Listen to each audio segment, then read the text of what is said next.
Once upon a time, there was a village that had only women, and strictly women, and no men. The men would only come to trade. Then there would be a feast at night. Then the following morning, the men would depart. You must never fall in love with these men. Their only job is to trade and give us babies. Then they must depart from our village. Tarisa zvaakandipa. Wadzanai, unoziva kuti izvi zvinorambidzwa? Ndinoziva, asi handikwanise kumukanganwa. Tichasangana futi. Ndinotya mbuya. Usatyaya, ndichadzoka. Usatya. Ndichadzoka. Zvaishamisa tsitsi. Ndinoshuva kuti dai zvaigara zvakadaro. Wadzanai, unoziva kuti hazviiti. Mutemo wemusha wedu haubvumidzi rudo rwakadaro. Igara zvakadaro. Mutemo wemusha wedu haubvu. Shiri isina rure ruri kubatwa. There was a woman with 9 daughters, but no son in a polygamous marriage. Her husband banished her, so we started our own village. Akatandirwa nekuti haana kubereka mwanakomana. Akatandirwa nevarume kumba kwake. Ndokusaka tichigara tiri vakadzi chete muno. Matriarch, is it true safety if we are too afraid to love? Why are we prisoners to mistakes of the past? You ask about love, Wadzanai, but you are blinded by it. Men have shown us that we are nothing to them. Wadzanai zvinorambidzwa. Ndinofanira kuenda zvino. Wadzanai zvinorambidzwa. Ndinofanira kuenda zvino. Asi ndinoda mwana wake.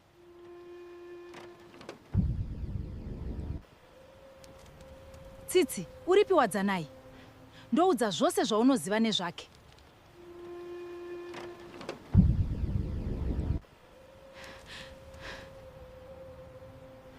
Ndoudza naye akaenda nemutengesi.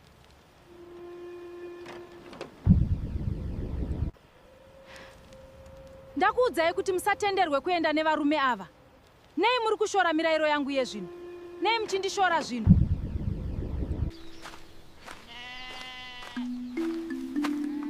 I have finally made it.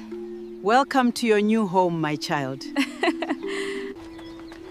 Mirai ipapo! Hatichadi vamwe vatengesi pano. Handidi imwe drama mumusha medu.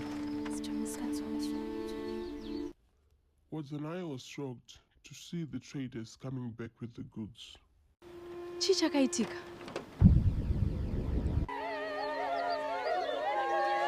Mbuya, vana vedu vane nzara. Teverai Wadzanai kana muchiziva nzira. Kana muchikwanisa kupfuura nemurenje. Kana muchifunga kuti Wadzanai anofara nyika ine utsinye iyoyo. We must leave tonight before she notices. Yes, we are ready. We are ready. Matriarch, they are planning to escape. I will handle them. Tsitsi nevamwe vakadzi vari panjodzi. Vane nzara nekuda kwangu. Tinofanira kuvabatsira. Our mothers were cast out, rejected for being women, and now they starve alone.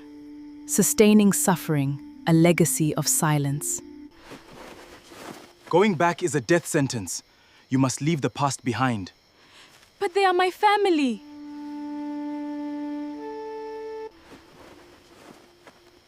Tichaenda kuna mambo nemambokadzi. Tichavaudza chokwadi chose.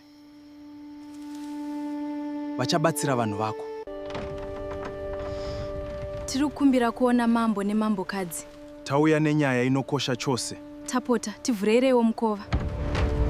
Have mercy, we found a dark secret. It was a sentence, my predecessor signed it. The people will burn this kingdom down.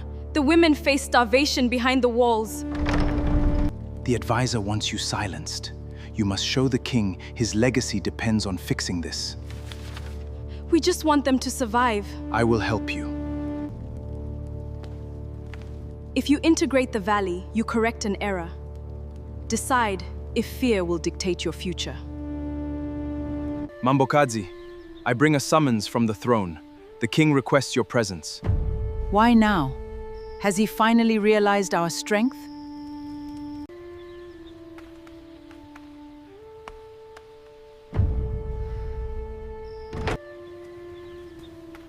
You do not belong in this palace, matriarch.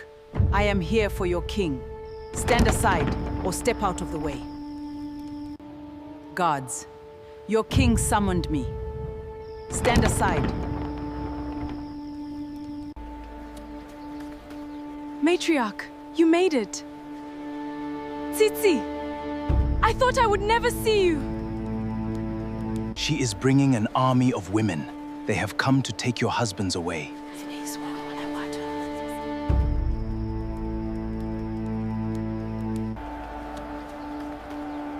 Send them away!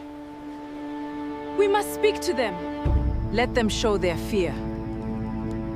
Why bar the traders and cause hunger? Why punish women for a conflict that does not I exist? close the gates because I do not punish them. Until when will you deny these women their rights to marry?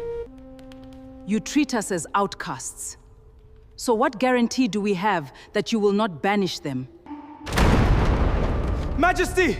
They have breached the outer gates! The mob is coming! Stand with me on the balcony!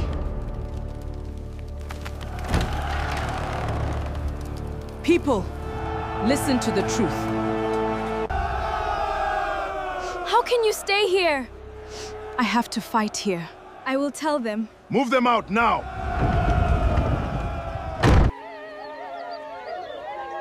I was naive to think I could bring our worlds together. I only brought danger to those I love. Ndakakuyambirai nezvenyika ino.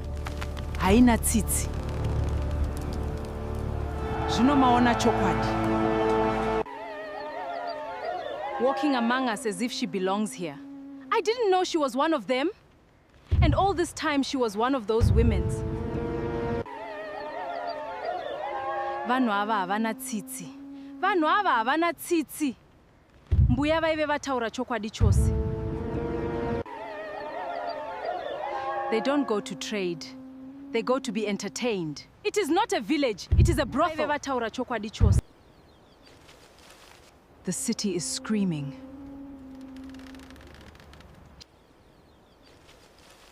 Pisai musha iwoyo.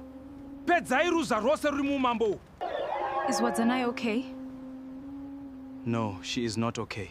She is in grave danger. Wadzanai gave me this letter to bring back. It reveals the truth. Listen to the truth of our banishment. We were not a threat. We were forced into the wilderness. The king lied to you. Do they not follow my orders? Munotaura nhema pamusoro pedu. Tarisai munhu ari kurudyi rwenyu. My kingdom is not your enemy. What happens to our independence? We can have both strength and survival. I offer a treaty of autonomy.